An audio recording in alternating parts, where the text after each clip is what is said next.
മത്തി അയിലയും മാത്രമല്ല, നല്ല നല്ല മീനുണ്ട്, നല്ല നല്ല ഭക്ഷണമുണ്ട്, നല്ല നല്ല യാത്രകൾ പോകണം. യാത്ര പോകാൻ എന്തിനാ ആരുടെ സഹായം? പൈസ അട്ടിവെക്കണ്ട. കിട്ടിയ ചാൻസിന് ഒന്ന് മൈസൂര് പോയിട്ട് വന്നൂടെ? പൈസ ഞാൻ തരാം, എന്നെ കൂട്ടി മൈസൂര് പോവാ, പോയിട്ട് വന്നൂടെ? ഒന്ന് തിരുവനന്തപുരം പോയിട്ട് വന്നൂടെ? ഒന്ന് എറണാകുളത്തേക്ക് വിമാനത്തിൽ മരിക്കുന്ന ഇടയ്ക്ക് ഈ ജന്മത്തിൽ വിമാനത്തിൽ കയറാണ്ട് പിന്നെ അടുത്ത ജന്മത്തിലേക്ക് കയറി. നിങ്ങളെ പെൻഷന്റെ പൈസ ഉണ്ടല്ലോ, മര്യാദയ്ക്ക് ഒരു കുപ്പായ ഇടൂല. ഇപ്പൊ പൊന്നാടി അണിയിച്ചത് അട്ടിയിട്ട് ആടെ വെക്കൂ. ചില വീട്ടിലില്ലേ ഈ പ്രൈസ് കിട്ടിയ പ്ലേറ്റും ഗ്ലാസും മറ്റേ കപ്പെല്ലാം ഉണ്ടാവും, അലമാരയിൽ അട്ടി വെച്ചിട്ട് ആരെങ്കിലും പുറത്തുനിന്ന് വന്നാൽ കൊടുക്കാൻ വേണ്ടിയിട്ട്, ചായ കൊടുക്കാൻ വേണ്ടിയിട്ട്. എന്നിട്ട് നമ്മുടെ വീട്ടിൽ ആരാൻ്റെ വൃത്തികെട്ട പഴയ കുപ്പി പിന്നെ സ്റ്റീലിന്റെ ഗ്ലാസ് ചായ കുടിക്കും. ആടെ ആരും വരാനില്ല. നമ്മളെ വീട്ടിൽ നിന്ന് വസ്ത്രം ധരിക്കുന്നത് മറ്റുള്ളവരെ കാട്ടാനല്ല, നിങ്ങളുടെ വീട് വൃത്തിയാക്കുന്നത് നാട്ടുകാരെ കാണിക്കാനല്ല, എന്റെ സംതൃപ്തിക്കാൻ. നമ്മൾ കുളിച്ചു കഴിഞ്ഞാൽ നമുക്കൊരു സംതൃപ്തിയില്ലേ? നമ്മൾ നല്ല വസ്ത്രം ധരിച്ചാൽ നമുക്കൊരു സംതൃപ്തിയില്ലേ? അതുകൊണ്ട് നല്ലതെല്ലാം എടുത്തണിയുക.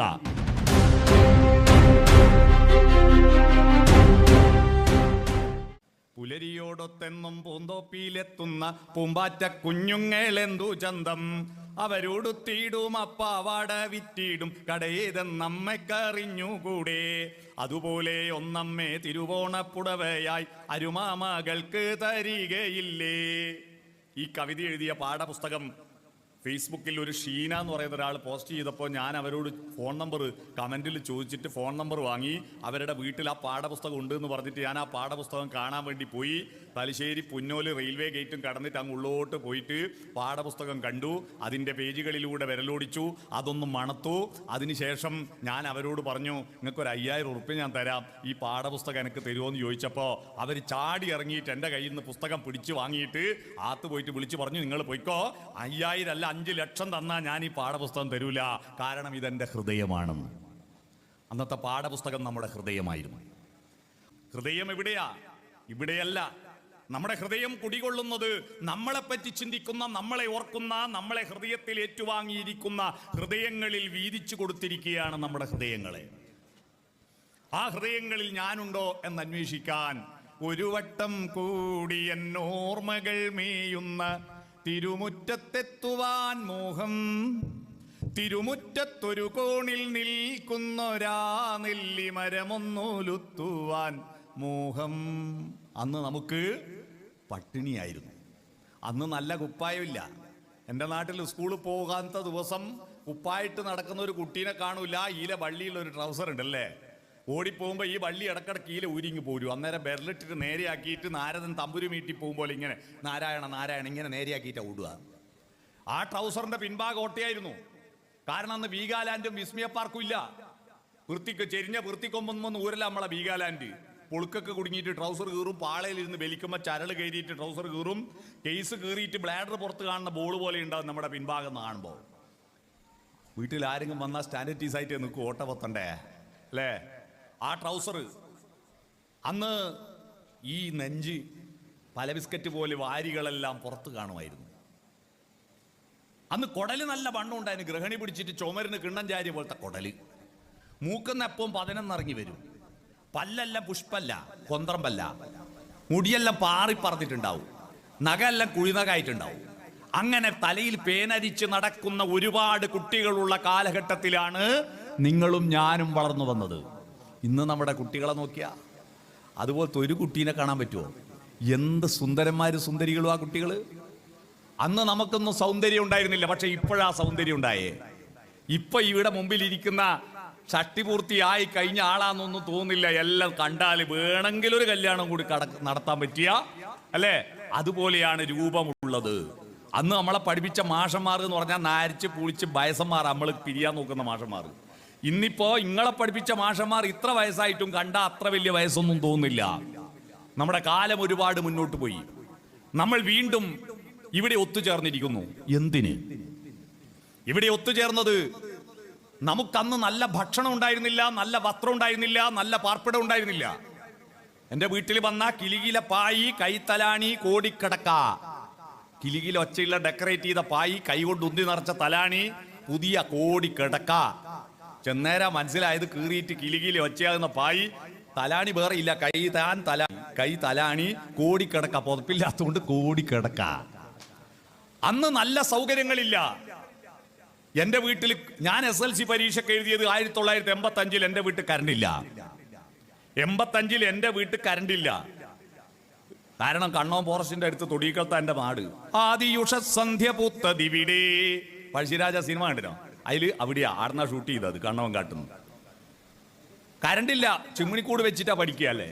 ചിമ്മിണിക്കൂട് എന്ന് പറഞ്ഞാല് ഈ മഷി, അന്ന് പേന എന്ന് പറഞ്ഞാൽ മഷി നിറയ്ക്കുന്ന പേന. ഇപ്പോഴല്ലേ അറ്റത്ത് ബോൾ ഉരുളുന്ന ബോൾ പെന്ന് ബോൾ ഉരുളുന്നതുകൊണ്ട് അറ്റത്ത് നിബ് ബോളാ. അന്ന് മഷി നിറയ്ക്കാൻ വേണ്ടി ബ്രില്ലിന്റെയും ക്യാമലിന്റെയും മഷിക്കുപ്പി വാങ്ങിക്കൊണ്ട് വെച്ചിട്ട് അത് കാലിയായാൽ അതിന്റെ മൂടി കാണിയടി ചോട്ടയാക്കിയിട്ട് അച്ഛന്റെ പഴയ കോട്ടം കൊണ്ട് ചീന്തി തിരിയാക്കിയിട്ട് മണ്ണെണ്ണ വെച്ച വിളക്കാ. ഇതും വെച്ച് പഠിക്കുമ്പോൾ ഞങ്ങൾക്ക് ദേഷ്യവും വരും, സങ്കടവും വരും. കാരണം ഈ വിളക്കിനൊരു തോന്നിയാസം ഉണ്ട്, അനുഭവിച്ചവർക്കറിയാം. നമ്മളത് മുന്നിൽ വെച്ച് പഠിക്കുമ്പോൾ ഈ വിളക്കിന്റെ പുക നമ്മൾ ഏത് ഭാഗത്തായിരിക്കും ആ ഭാഗത്തേ വരും. അപ്പുറത്തിരുന്ന പുക അങ്ങോട്ട് വരും, ഇപ്പുറത്തിരുന്ന പുക ഇങ്ങോട്ട് വരും. എറിഞ്ഞു പൊളിക്കാൻ തോന്നും. ശ്വാസോച്ഛ്വാസത്തിന്റെ ചലനമുള്ള വായുവിൽ മർദ്ദം കുറയുന്നതുകൊണ്ടാണ് പുക മൂക്കിന് നേരെ വരുന്നതെന്ന് പിന്നെയാ മനസ്സിലായത്. അന്ന് പുറത്ത് വെളിച്ചമില്ല, അന്ന് നല്ല ഭക്ഷണമില്ല, വസ്ത്രമില്ല. അന്ന് ഓണത്തിന് അന്നൊരു തുലാഭാരം എന്ന് പറഞ്ഞ സിനിമ കണ്ടിട്ടുണ്ടാവുമല്ലോ നിങ്ങൾ. ആ തുലാഭാരം എന്ന് പറഞ്ഞ സിനിമയിൽ ഓണത്തിന് കുട്ടിക്കൊരു ഒരു കുപ്പായം വാങ്ങാൻ, ഒരു പായസം വെക്കാനും കയ്യിൽ കാശില്ലാഞ്ഞിട്ട് കയർ ഫാക്ടറിയിൽ ബോണസ് വാങ്ങാൻ പോയ സത്യൻ എന്ന് പറയുന്ന നായകൻ കാണുന്നത് ഫാക്ടറി പൂട്ടി മുതലാളി സ്ഥലം വിട്ടിരിക്കുന്നു. ഒന്നും കയ്യിലില്ലാതെ തിരിച്ചു വരുമ്പോ ഭർത്താവ് ഓണവിഭവങ്ങളുമായി വരുമെന്ന പ്രതീക്ഷയിൽ ഭാര്യ കുട്ടിയെ തൊട്ടിലിട്ട് പാടിയ താരാട്ടുപാട്ട് ഓർമ്മയുണ്ടോ? ഓമനത്തിങ്കളിനോണം പിറക്കുമ്പോൾ താമരക്കുമ്പിളിൽ പനിനീര്. അപ്പൊ ഭർത്താവിന്റെ മറുപടി, ഓണം പിറന്നാലും ഉണ്ണി പിറന്നാലും ഓരോ കുമ്പിൽ കണ്ണീര്, മണ്ണിൽ ഓരോ കുമ്പിൽ കണ്ണീര്. പിന്നെയും ഭാര്യ സ്വപ്നങ്ങൾ മനയുന്നു. വൃശ്ചിക മാസത്തിൽ മാനത്തെ കുഞ്ഞിന് വെള്ളോട്ട് പാത്രത്തിൽ പാൽ കഞ്ഞി.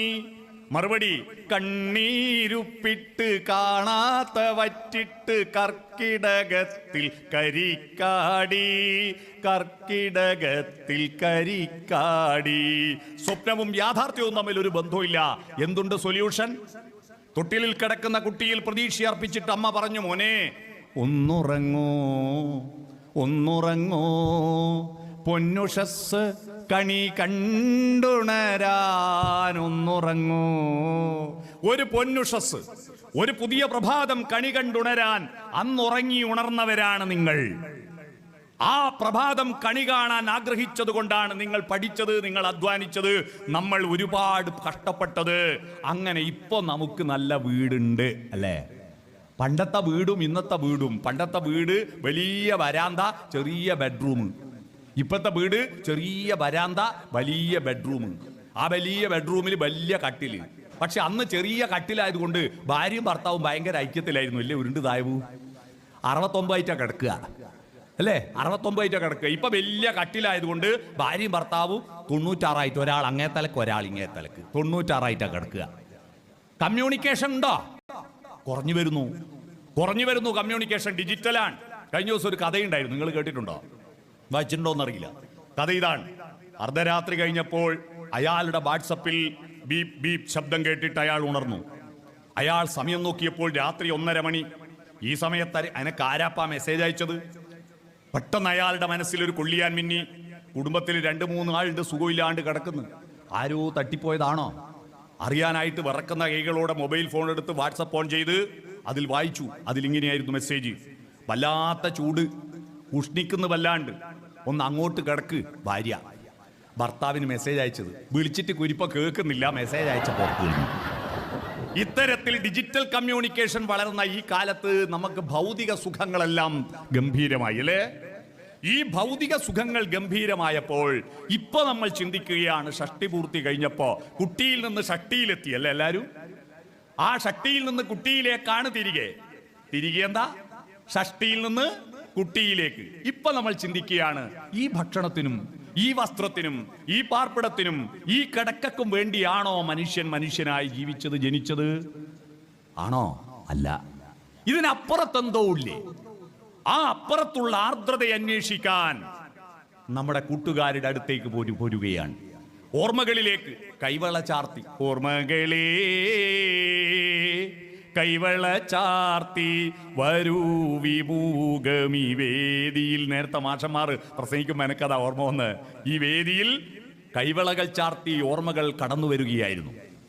അവരുമായിട്ടുള്ള ബന്ധം, നമ്മൾ കടന്നു വന്ന വഴികളും നമുക്ക് എങ്ങോട്ട് പോകണമെന്ന ചിന്തയുമാണ് മനുഷ്യനെ മനുഷ്യനാക്കിയത്.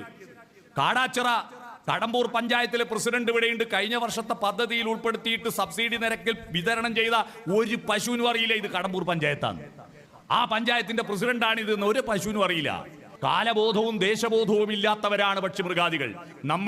നമുക്കറിയാം നമ്മൾ എവിടെ നിന്നോ വന്നു ഞാൻ എന്ന് മാത്രം അറിഞ്ഞാ പോരാ. എവിടേക്കോ പോണു ഞാൻ, എവിടെ നിന്നോ വന്നു ഞാൻ, എവിടേക്കോ പോണു ഞാൻ. അതറിയണമെങ്കിൽ എന്ത് വേണം? വിളക്കുമരമേ വിളക്കുമരമേ. ഇവിടെ നിന്ന് വേദിയിലിരുന്ന് ഫോട്ടോ എടുത്തില്ലേ? ആ വിളക്ക് മരങ്ങളോട് വെളിച്ചമുണ്ടോ എന്ന് ചോദിക്കാനായി ഇന്ന് വന്ന് നമ്മുടെ ഗുരുനാഥന്മാരാകുന്ന വിളക്കുമരങ്ങളിൽ നിന്ന് വെളിച്ചം ശേഖരിച്ച് ആ വെളിച്ചം അവനവന്റെ മനോവെളിച്ചത്തിൽ ചാലിച്ചു ചേർത്ത് വർത്തമാന കാലഘട്ടത്തിലെ യാഥാർത്ഥ്യങ്ങളുമായി പൊരുത്തപ്പെടുത്തി ഭാവി കാലത്തെ രൂപപ്പെടുത്തുന്നവനാണ് മനുഷ്യൻ. ഇനി ഷഷ്ടി പൂർത്തിയായിട്ട് ഇനിയിപ്പോ എന്താ? യാത്ര മരണത്തിലേക്കാണോ? മരണത്തെപ്പറ്റി ചിന്തിക്കുക. കുറെ വയസ്സന്മാരുടെ ചിന്ത ഇതാ. യഥാർത്ഥത്തിൽ വൃദ്ധൻ എന്ന വാക്കിന്റെ അർത്ഥം ഇനി നിങ്ങൾ പഠിക്കണം. വൃദ്ധൻ എന്ന് പറയുന്നത് വയോവൃദ്ധനല്ല, പഞ്ചമഹാവൃദ്ധന്മാരുണ്ട്. 5 തരത്തിൽ വൃദ്ധന്മാരുണ്ട്. 1 ധനവൃദ്ധൻ, പണമുണ്ടാക്കിയവൻ. 2 കുലവൃദ്ധൻ, മക്കളും മക്കളുമായിട്ട് ഒരുപാട് ആളുകളെ ഉണ്ടാക്കിയവൻ. 3 വിദ്യാവൃദ്ധൻ, ഒരുപാട് പഠിച്ചവൻ. 4 ജ്ഞാനവൃദ്ധൻ, പഠിച്ചുകൊണ്ട് മാത്രം കാര്യമില്ല, ആ പഠിച്ചതിൽ നിന്ന് പുതിയതുണ്ടാക്കിയെടുക്കാൻ പറ്റുന്നവൻ, അതാണ് ജ്ഞാനവൃദ്ധൻ. 5ാമത്തത് വയോവൃദ്ധൻ. വയോവൃദ്ധൻ എന്ന് പറയുന്ന 5 വൃദ്ധന്മാരിൽ 1 മാത്ര. വയോജനങ്ങളെ വിളിക്കുന്ന ഇംഗ്ലീഷ് പേര് സീനിയർ സിറ്റിസൺ അല്ലേ? എന്താ ഈ